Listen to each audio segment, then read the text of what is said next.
Okay, so now we're getting right into the 1960s. So we've had the Cuban Missile Crisis, and just like in Korea, there's still things going on in Asia at this time. So particularly Vietnam we're coming to now. So very short history of Vietnam since the war. So in 1945, the Japanese army had control of Vietnam.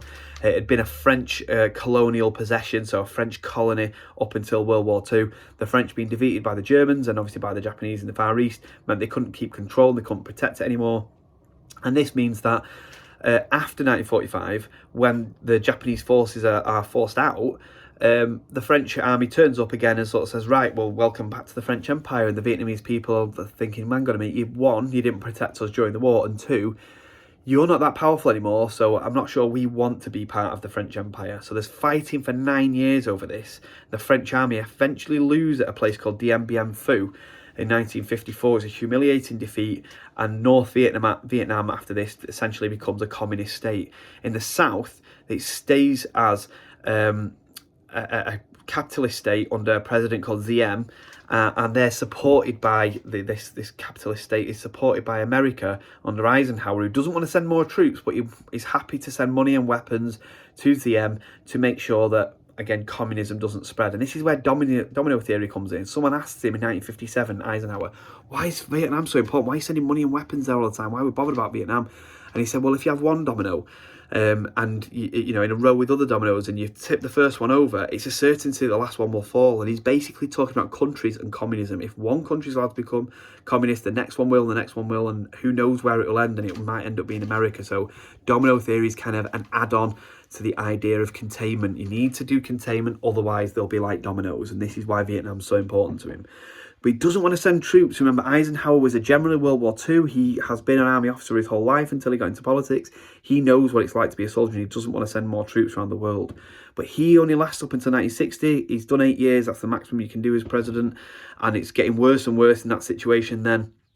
There's the Viet Minh, who were kind of guerrilla fighters fighting.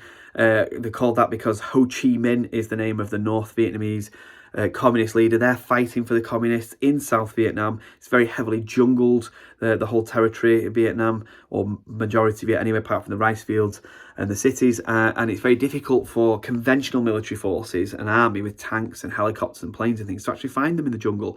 And this is going on at the time, so they're sending more and more money, more and more weapons. And then when Kennedy comes in, he starts to send soldiers, but only as advisors to train the South Vietnamese army. Now, Kennedy was assassinated in 1963, and his vice president, Lyndon B. Johnson, comes in.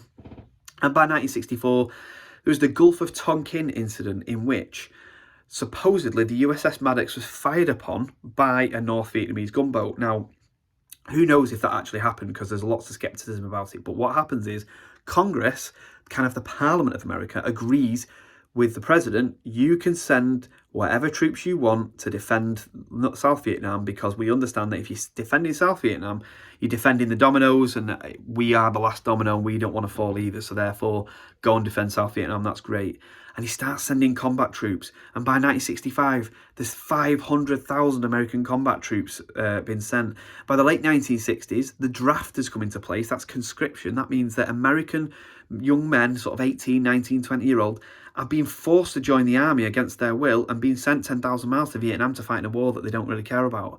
And there's huge protests at home about it, and hundreds of thousands of men are killed or wounded in this. Everyone in America has got a brother, an uncle, a father, a son, whoever that's involved in it. So it touches everyone's lives, and it causes huge amounts of political problems. And in fact, one of the reasons why Nixon manages to become the president of the United States is because he says, I've got a secret plan to end the Vietnam War.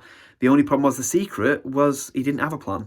He sort of bumbled around with it for a few more years, and it just becomes impossible. The Viet Minh kind of disappear, but the Viet Cong replaced them, and these are, again, guerrilla fighters, people who are wanting, they are Vietnamese people who are wanting the South to become communist, and they're the ones out in the jungle fighting against the American forces. The Americans are just ill-equipped for a jungle war. They try all sorts. They try to even destroy the jungle itself by chemical weapons, by things like napalm, where they burn the whole forest down, they drop it, across the forest and the jungle and burn it all down. And that doesn't work because these people just know the jungle better than the Americans and can hide in there and can fight and disappear very quickly. And tanks and helicopters can't really do anything about it. So by 1972, it's pretty much over. And by 1973, it's definitely over. And the Americans pull out without winning, so they essentially lose, and South Vietnam does become a communist country. But it dragged on for that long, nearly 9 years, because the Americans were so unwilling to be defeated and so unwilling to let this domino fall. It cost them a huge amount of money and weapons, and the tension is that China has been sending money and weapons to North Vietnam. To a lesser extent, the Soviet Union has too.